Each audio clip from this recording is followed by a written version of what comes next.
Let's talk about mission and leadership.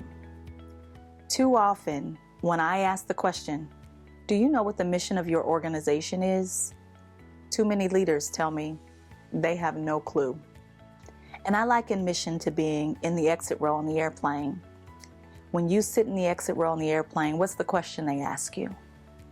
It's, are you willing and able, in the event of an emergency, to assist other passengers? And when you take a leadership role, you have decided that yes, you want to sit in the exit row. And just like on an airplane, you don't have to be there. You can decide that you want to move if you don't want to do that job. And so every day, if you have said that you want to be a leader, you have said, yes, I want to be in this spot and I am willing and able to help other people. And I remember the first time I was on a plane and they asked me that question. It was right after September 11th. And there were a whole bunch of things going on. And so I couldn't quite understand why the flight attendant was adding this additional question. But when working with the FAA, I learned that you have a 200 times greater chance of actually doing something that you look someone else in the eye and you say yes.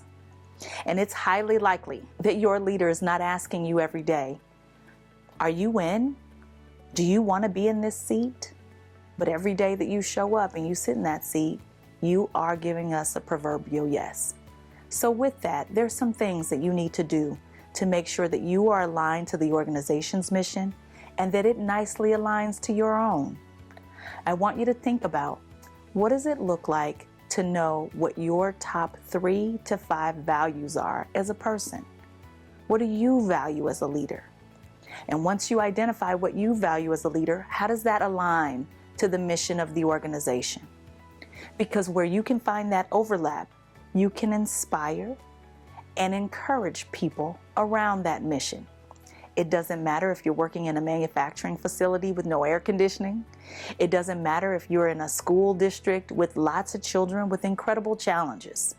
If you know what your values are and you have actually aligned them to the mission of the organization, you have a much better chance of helping other people go along with you. You see, people think that leadership is about the title. It's not. You are not a leader if nobody's following you.